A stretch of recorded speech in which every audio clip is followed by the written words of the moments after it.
जय हिंद दोस्तों, कैसे हैं आप लोग। आशा करता हूँ आप अच्छे होंगे, स्वस्थ होंगे, मस्त होंगे।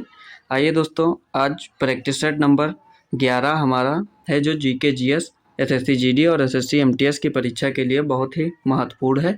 आइए दोस्तों, देरी न करते हुए आज की क्लास को स्टार्ट करते हैं।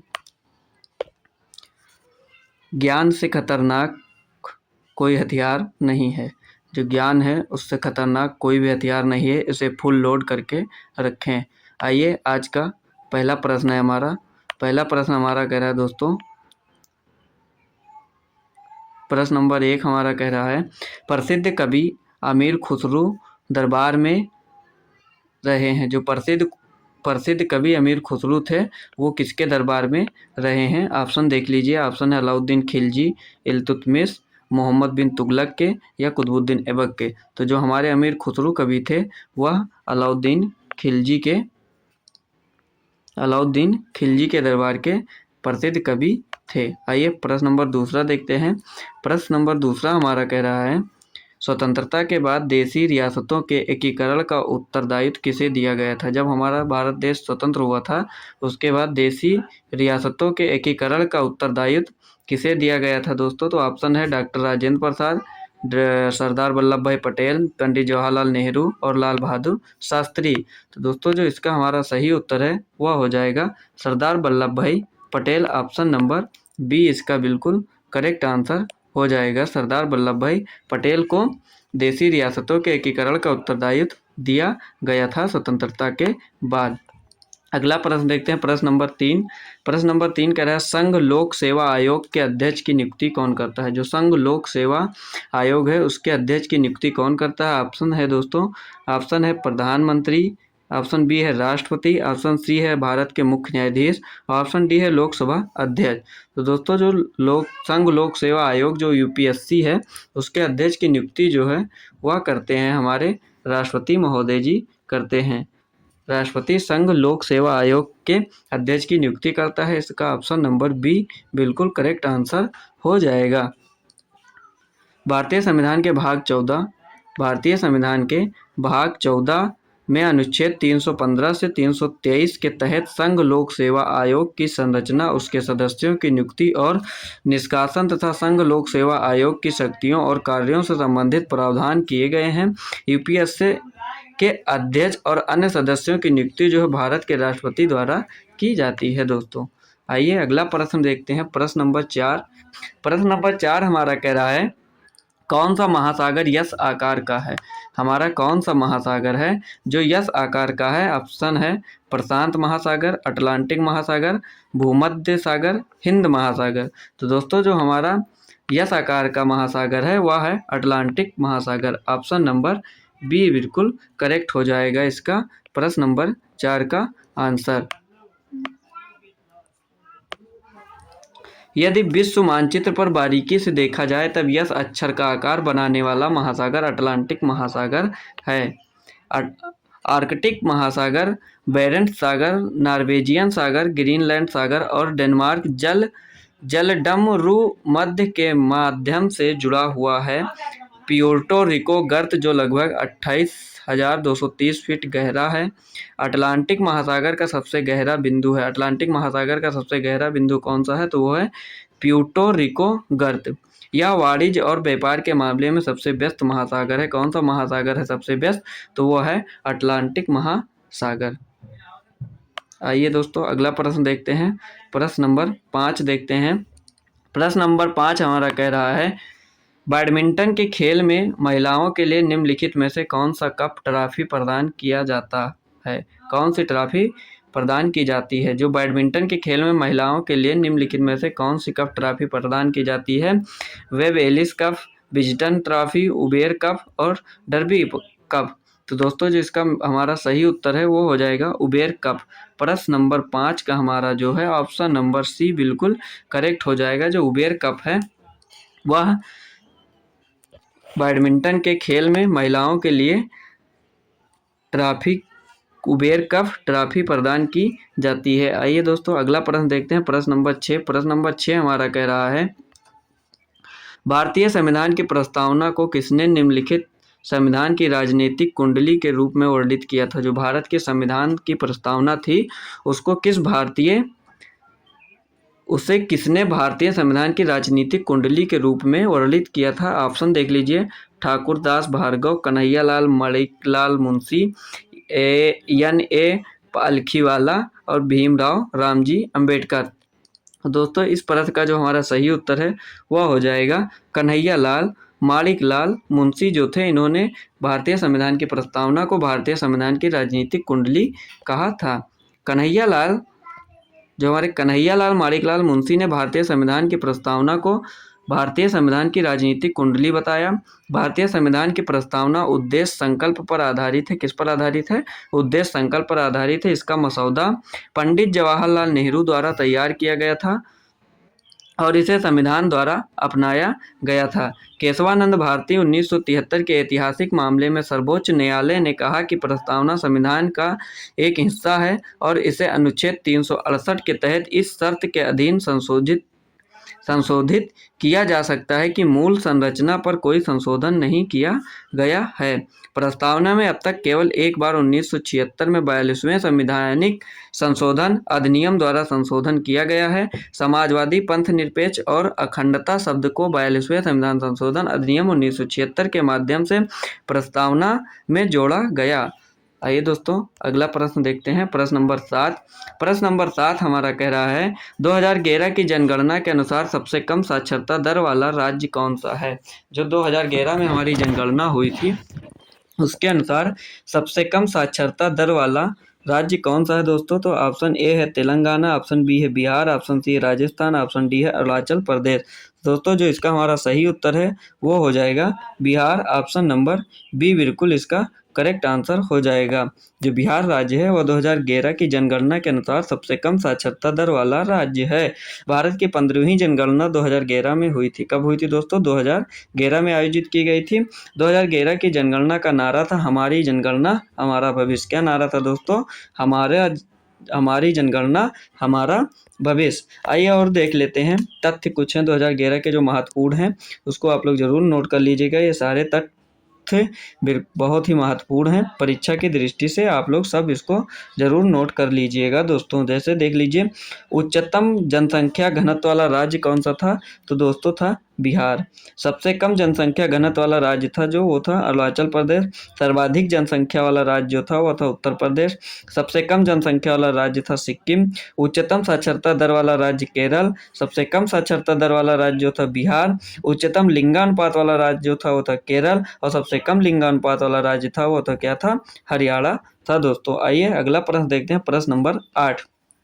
प्रश्न नंबर 8 हमारा कह रहा है 1920 में मूक नायक अखबार किसने शुरू किया था? 1920 ईस्वी में मूक नायक अखबार जो था वो किसने शुरू किया था? ऑप्शन ए है दादा भाई नौरोजी, ज्योतिबा फूले, B.R. अम्बेडकर, महादेव गोविंद रानाडे। तो दोस्तों हमारा जो इसका सही उत्तर है वह हो जाएगा B.R. Ambedkar. Option number C इसका बिल्कुल करेक्ट आंसर हो जाएगा। B.R. अम्बेडकर ने मूक नायक अखबार शुरू किया था 1920 ईस्वी में। डॉक्टर भीमराव अम्बेडकर को भारतीय संविधान का जनक माना जाता है। डॉक्टर भीमराव अम्बेडकर को भारतीय संविधान का जनक माना जाता है। उनका जन्म महार जाति में हुआ था। उन्होंने दलित समुदाय के अधिकारों के लिए लड़ाई लड़ी। डॉक्टर अंबेडकर अपनी जाति के पहले व्यक्ति थे जिन्होंने अपनी कॉलेज की शिक्षा पूरी की और वकील बनने के लिए इंग्लैंड चले गए थे। वह प्रारूप समिति के अध्यक्ष थे। प्रारूप समिति के अध्यक्ष कौन थे दोस्तों? तो वो थे डॉक्टर भीमराव अंबेडकर। मूक नायक अखबार की शुरुआत अंबेडकर ने 1920 में की थी। मूक नायक कोल्हापुरी के साहू की सहायता से प्रकाशित हुआ था। उन्होंने 1930 से 1932 के बीच आयोजित सभी 3 गोलमेज सम्मेलनों में भाग लिया। उन्हें 1990 में भारत रत्न मरणोपरांत से सम्मानित किया गया था। कब सम्मानित किया गया था दोस्तों? तो उनको 1990 में भारत रत्न से सम्मानित किया गया था डॉक्टर भीमराव अंबेडकर को। आइए अगला प्रश्न देखते हैं, प्रश्न नंबर 9। प्रश्न नंबर 9 हमारा कह रहा है बौद्ध धर्म में त्रिरत्न का क्या अर्थ है दोस्तों? बौद्ध धर्म में त्रिरत्न का क्या अर्थ है? त्रिपिटक, बुद्ध धम्म संघ या सत्य अहिंसा करुणा या शील। तो दोस्तों जो बुद्ध धर्म में 3 रत्न है उसको हम कहते हैं बुद्ध धर्म और संघ। ऑप्शन नंबर बी इसका बिल्कुल करेक्ट आंसर हो जाएगा। आइए बुद्ध धर्म जो तीनों जो त्रिरत्न है उसको देख लीजिए। बुद्ध धर्म जो उनकी शिक्षा थी, संघ उन सभी का समुदाय जो शिक्षाओं का पालन करते हैं। बुद्ध धर्म सिद्धार्थ गौतम द्वारा सिद्धांत स्थापित किया गया था। सिद्धार्थ गौतम भगवान बुद्ध का जन्म 563 ईसा पूर्व में नेपाल के लुम्बिनी में हुआ था। कब हुआ था दोस्तों? 563 ईसा पूर्व में नेपाल के लुम्बिनी में इनका जन्म हुआ था। बोध गया में एक पीपल के पेड़ के नीचे निर्वाण प्राप्त किया था। कहाँ पे प्राप्त किया था दोस्तों इन्होंने? तो बुद्ध बोध गया में एक पीपल के नीचे इन्होंने निर्वाण प्राप्त किया था, इसलिए बुद्ध एक प्रबुद्ध के रूप में जाने जाते हैं। सारनाथ बनारस में अपना पहला उपदेश दिया, जिसे धर्म चक्र परिवर्तन कहा गया। कहाँ पे पहला उपदेश कहाँ पे दिया था बुद्ध ने? तो उन्होंने अपना पहला उपदेश सारनाथ बनारस में दिया था। बुद्ध का 80 वर्ष की आयु में कुशीनगर यूपी में निधन हो गया था दोस्तों। कहाँ पे निधन हुआ था इनका?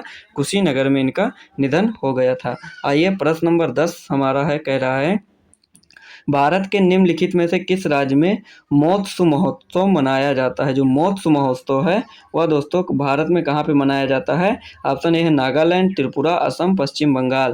दोस्तों तो इसका जो हमारा बिल्कुल सही उत्तर है वह होने वाला है, जो महोत्सव महोत्सव है वह नागालैंड में मनाया जाता है। ऑप्शन नंबर ए इसका बिल्कुल करेक्ट आंसर हो जाएगा। नागालैंड की एओ जनजाति के बीच एक विशेष महोत्सव मनाया जाता है। किस जनजाति के बीच मनाया जाता है? एओ महोत्सव के बीच बनाया जाता है, जिसे मोत्सु महोत्सव के नाम से जाना जाता है। कौन सी जनजाति है दोस्तों? वो है एओ जनजाति के बीच एक विशेष महोत्सव मनाया जाता है, जिसे मोत्सु महोत्सव के रूप में जाना जाता है। यह महोत्सव खेतों की बुआई के बाद मनाया जाता है। जब खेत बो जाता है दोस्त, खेतों में जब बुआई कर लेते हैं उसके बाद यह उत्सव महोत्सव मनाया जाता है। इस जनजाति के पुरुष और महिलाएं बड़े आग के आसपास इकट्ठा होते हैं और पारंपरिक नृत्य करते हैं। इस महोत्सव में जो पुरुष और महिलाएं बड़े आग के आसपास इकट्ठा होते हैं, एक बड़े आग का ढेर लगा लेते हैं दोस्तों, उसी के आसपास इकट्ठा होते हैं और पारंपरिक नृत्य करते हैं। कुछ पूर्वोत्तर राज्यों के कुछ महत्वपूर्ण महोत्सव हैं, उसको भी आप लोग देख लीजिए, परीक्षा की दृष्टि से बहुत ही महत्वपूर्ण है दोस्तों। आप लोग इसको भी अपनी कॉपी में नोट कर लीजिएगा। जैसे नागालैंड में और महोत्सव है, हार्नबिल महोत्सव, मोत्स महोत्सव, सेक्रिन महोत्सव। अरुणाचल प्रदेश का जो है वो है लोसार महोत्सव, डी महोत्सव, सोंग महोत्सव और रे महोत्सव। और मिजोरम जो है उसमें चापचरकुट, मीमकुट, पावलकुट। मेघालय में खासी महोत्सव, बांग्ला महोत्सव, रानीकोर महोत्सव। असम में बिहू, माजुली महोत्सव, असम चाय महोत्सव, अम्बुबासी महोत्सव। ये सब बहुत ही महत्वपूर्ण महोत्सव हैं जो आप नोट कर लीजिए, परीक्षा में पूछे जा सकते हैं। अगला प्रश्न नंबर 11 हमारा दोस्तों है डॉट डॉट डॉट पृथ्वी के चुंबकीय क्षेत्र के लिए जिम्मेदार है। पृथ्वी के चुंबकीय क्षेत्र के लिए कौन जिम्मेदार है दोस्तों? मेटल, क्रस्ट, बाहरी कोर, आंतरिक कोर। तो जो हमारा बाहरी कोर है वह पृथ्वी के चुंबकीय क्षेत्र के लिए जिम्मेदार है दोस्तों। पृथ्वी के आंतरिक भाग को 3 भागों में विभाजित किया गया। कितने भागों में विभाजित किया गया दोस्तों? 3 भागों में विभाजित किया गया है, अर्थात क्रस्ट, मेटल और कोर। कौन कौन? क्रस्ट, मेटल और कोर भागों में विभाजित किया है। कोर पृथ्वी की सबसे भीतरी परत है। जो कोर है वह पृथ्वी की सबसे भीतरी परत है। अंतराल परत कोर की त्रिज्या लगभग 3500 किलोमीटर है। जो कोर की त्रिज्या है उसकी 3500 किलोमीटर है। और कोर निकल और लोहे जैसे अधिक घनत्व वाले पदार्थों से निर्मित है। जो कोर है हमारा वह निकल और लोहे जैसी अधिक घनत्व वाले पदार्थों से निर्मित है। केंद्रीय कोर का तापमान और दबाव बहुत अधिक होता है। कोर को आगे 2 परतों में विभाजित किया गया है, जिसे बाहरी कोर और आंतरिक कोर कहा जाता है। कितने भागों में? 2 परतों में विभाजित किया गया है, जिसे बाहरी कोर और आंतरिक कोर कहा जाता है। पृथ्वी का बाहरी कोर तरल अवस्था में होती है, आंतरिक कोर ठोस अवस्था में होती है। बाहरी कोर पृथ्वी के चुंबकीय क्षेत्र के लिए जिम्मेदार है दोस्तों। बाहरी कोर जो है वो पृथ्वी के चुंबकीय क्षेत्र के लिए जिम्मेदार है।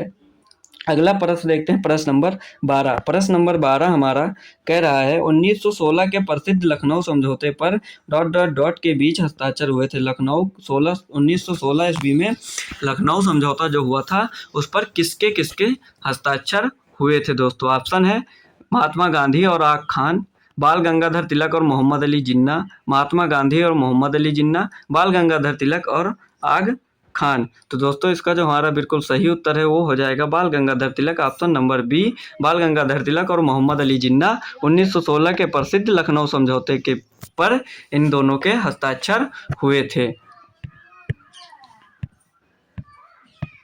कह रहा है दोस्तों, लखनऊ समझौता दिसंबर 1916 में लखनऊ में आयोजित दोनों दलों के एक संयुक्त सत्र में भारतीय राष्ट्रीय कांग्रेस और मुस्लिम लीग के बीच एक समझौता था। 1916 के लखनऊ समझौते पर बाल गंगाधर तिलक और मोहम्मद अली जिन्ना के बीच हस्ताक्षर हुए हैं। इस समझौते के परिणाम स्वरूप मुस्लिम लीग के नेता भारतीय स्वतंत्र की मांग करते हुए कांग्रेस के आंदोलन में शामिल होने के लिए सहमत हुए।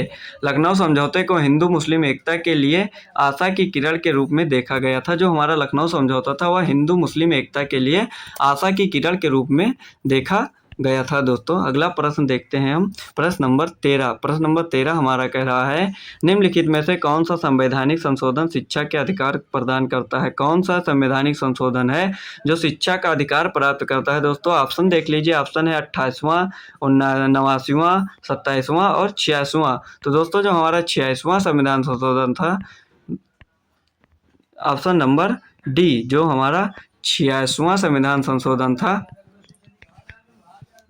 वह संवैधानिक संशोधन शिक्षा का अधिकार प्राप्त प्रदान करता है। 2002 में भारत के संविधान में 86वें संविधान संशोधन ने शिक्षा के अधिकार को संविधान के भाग 3 में मौलिक अधिकार के रूप में प्रदान किया। संशोधन के अनुच्छेद 21A डाला गया, जिसने शिक्षा के अधिकार को 6 से 14 वर्षों के बीच बच्चों के लिए एक मौलिक अधिकार बना दिया। शिक्षा का अधिकार विधेयक 2008 के लिए अनुवर्ती कानून और अंत में शिक्षा का अधिकार अधिनियम 2009 के लिए प्रदान किया गया 86वां संविधान संशोधन। प्रश्न नंबर जो हमारा था इस प्रश्न का ऑप्शन नंबर डी बिल्कुल करेक्ट आंसर हो जाएगा, 86वां संविधान संशोधन। आइए प्रश्न नंबर 14 देखते हैं। चेर वंश का राजकीय चिन्ह क्या था? जो हमारा चेर वंश था दोस्तों, उसका राजकीय चिन्ह क्या था? सुवर्ण, गरुड़, सिंह, धनुष और बाण और बाघ। तो दोस्तों जो हमारा चेर वंश था उसका जो राजकीय चिन्ह था वह था धनुष और बाण। ऑप्शन नंबर सी बिल्कुल करेक्ट हो जाएगा क्वेश्चन नंबर 14 का। चेरों का प्रतीक धनुष और बाण था। पहली शताब्दी ईस्वी के पुगलूर शिलालेख में चेर शासकों की 3 पीढ़ियों का उल्लेख है।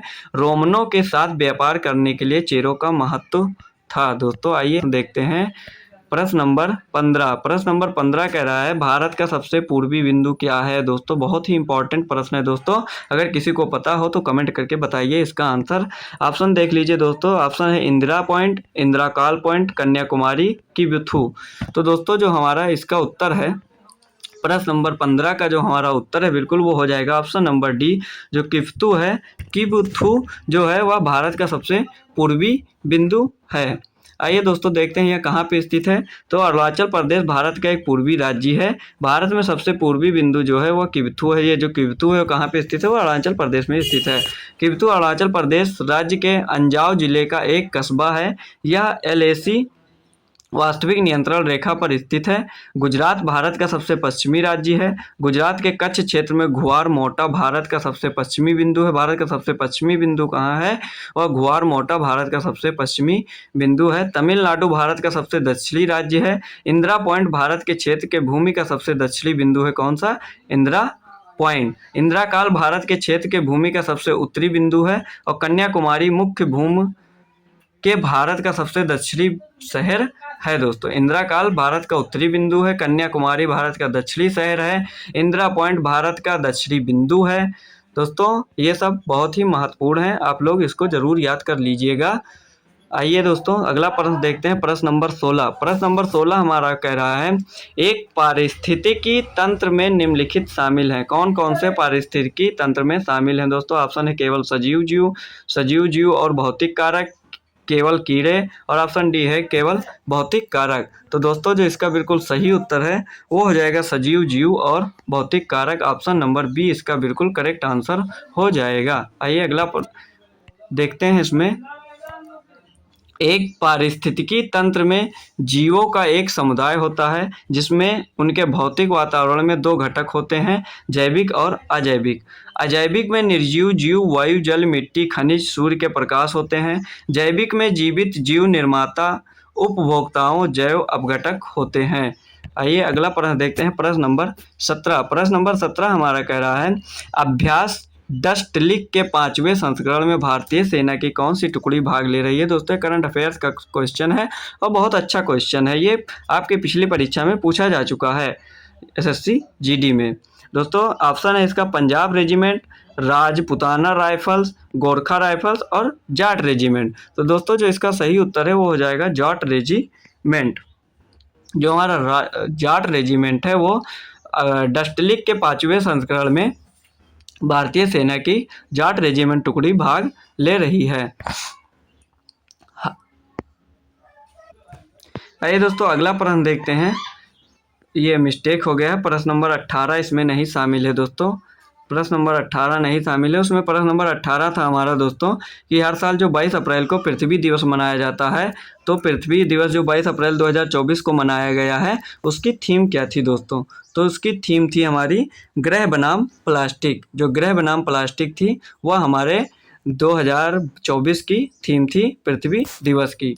और जानकारी ले लेते हैं पृथ्वी दिवस। हर साल 22 अप्रैल को मनाया जाने वाला पृथ्वी दिवस एक वार्षिक आयोजन है जहां पूरा विश्व पर्यावरण संरक्षण और हमारे ग्रह के सामने आने वाली चुनौतियों के बारे में जागरूकता बढ़ाने के लिए एकजुट होता है। 1970 में पृथ्वी दिवस की शुरुआत अमेरिकी सीनेटर गोलोर्ड नेल्सन और हार्वर्ड के छात्र डेनिस हेस के विचारों से हुई, जो दोनों ही कैलिफोर्निया के सांता बारबरा में हुए विनाशकारी तेल रिसाव सहित पर्यावरणीय क्षति को देखकर बहुत दुखी हुए थे। तभी से 1970 से पृथ्वी दिवस की शुरुआत हुई थी, जो हमेशा 22 अप्रैल को मनाई जाती है प्रतिवर्ष। और इस बार 2024 में जो पृथ्वी दिवस मनाई गई थी उसका थीम था ग्रह बनाम प्लास्टिक। आइए दोस्तों अगला प्रश्न देखते हैं, प्रश्न नंबर 19।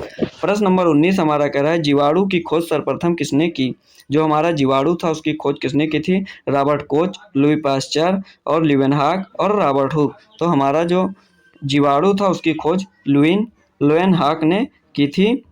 ऑप्शन नंबर सी इसका बिल्कुल करेक्ट आंसर हो जाएगा। प्रश्न नंबर 20 हमारा है दोस्तों, टेलीफोन का आविष्कार किसने किया था? जो हमारा टेलीफोन था उसका आविष्कार किसने किया था? ऑप्शन देख लीजिए, Karl Benz, Graham Bell, Archimedes और जेम्स वाट। तो दोस्तों इसका जो बिल्कुल सही उत्तर है वो हमारा हो जाएगा ग्राहम बेल द्वारा टेलीफोन का आविष्कार किया गया था। क्वेश्चन नंबर 20 का जो हमारा उत्तर है वो हो जाएगा ऑप्शन नंबर बी, बिल्कुल इसका करेक्ट आंसर हो जाएगा। दोस्तों इस प्रश्न का आंसर जो था वो हमारा ग्राहम बेल होने वाला है। दोस्तों आप लोग कमेंट में बताइए, जल्दी से जल्दी बताइए कि प्रोटॉन की खोज किसने की थी? दोस्तों प्रोटॉन की खोज किसने की थी? इसको आप कमेंट बॉक्स में जल्दी जल्दी आप लोग बता दीजिएगा, प्रोटॉन की खोज किसने की थी। आज के 20 प्रश्न कंप्लीट हुए दोस्तों। आशा करता हूँ आपको वीडियो पसंद आई होगी दोस्तों। अगर पसंद आई हो तो वीडियो को लाइक करना और शेयर करना, और चैनल पर नए हैं तो चैनल को सब्सक्राइब करना ना भूलें। आप हमारे ऑफिशियल स्टडी अड्डा चैनल से ज़रूर जुड़ जाएं। जो हमारे नए लोग जुड़े हैं वो लोग ना जुड़े हों हमारे टेलीग्राम चैनल से, तो वो ज़रूर एक बार जुड़ जाएँ। इस पर बहुत सारी जानकारियाँ हैं जो आपको मिलती रहती हैं, डेली के डेली अपडेट दी जाती है इसमें। और हमारे जो वीडियो मैथ्स और जीएस की जो क्लास चलती है उसकी भी लिंक इसमें प्रोवाइड कर दी जाती है दोस्तों। अब मिलते हैं आपको हम 12वें प्रैक्टिस सेट में। तब तक के लिए दोस्तों धन्यवाद।